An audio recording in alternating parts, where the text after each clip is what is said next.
Monsieur le Président, honorables députés, messieurs les ministres, messieurs les collaborateurs du ministre qui sont tous les amis de 10 ans de collaboration, ce n'est pas 2 jours. Monsieur le ministre, je voudrais vous féliciter pour votre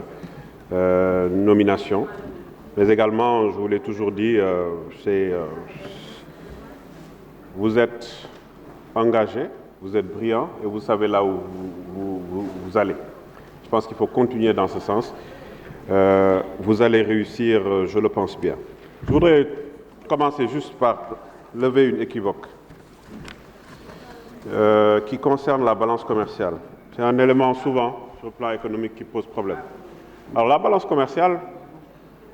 c'est, voilà, les exportations, les importations. On dit toujours la balance commerciale est déficitaire, etc.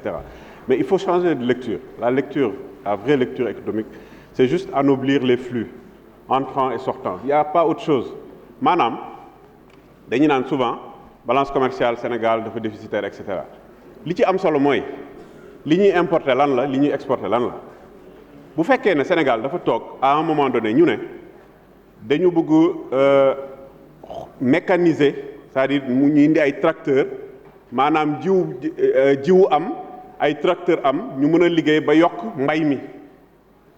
ceeb yokku dugub yokku et cetera bu boobaa lan la ñuy def dañu importer ay tracteurs waaw bu ñu importer ak tracteur loolu importation bu baax la wala bu bon la c'est de la bonne importation. C'est pour ça qu'on augmente les recettes d'importation augmentent dans ce cas importation yi dafay yokku bu fekkee ne dañu exporter nag ñi ne bu ñu exporter loo xam ne c'est des produits frais classiques mais nañuy exporter loo xam ne dañ koy transformer damay joxe juste benn exemple très simple première exportation li ëpp li Sénégal di exporter pétrole la maanaam dañu jël pétrole brut transformer ko fii SAR exporter ko donc exportation bu baax la donc juste quelques éléments temps bi du ñu permettre ñu dugg ci dans ces détails là souvent on en parle mais très souvent c'est pas la bonne analyse économique ma jël juste quelques éléments monsieur le ministre j'ai regardé le budget et je vois que les préoccupations des Sénégalais sont prises en compte. Pourquoi? Quand on parle aujourd'hui de la vie chère,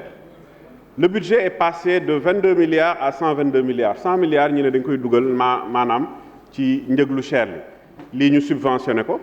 ñu ne bu fekkee ne njëg li fële ca bitim réew bu ñu koy jéggaane bu ñu ko indee fii ñi nga xam ne dañu koy importer suñu leen bàyyee noonu rek comme yeggu na fële su fekkee ne état dugalu ci loxoom njëg li day yokk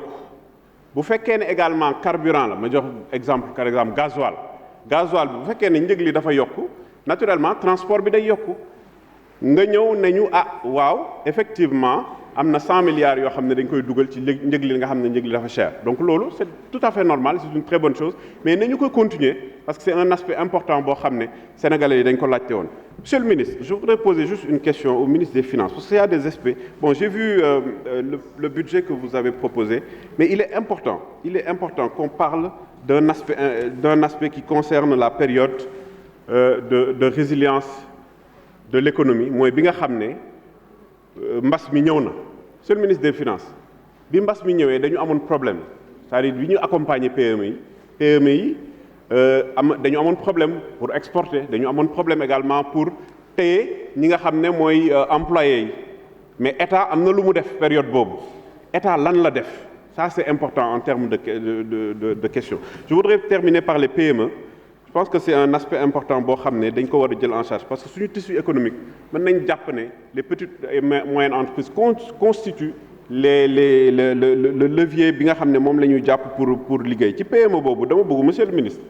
il faut quand même un très bon accompagnement de l'ADPME qui est en train de travailler surtout sur les entreprises en difficulté parce que c'est un aspect important et ce travail sur les entreprises en difficulté mérite un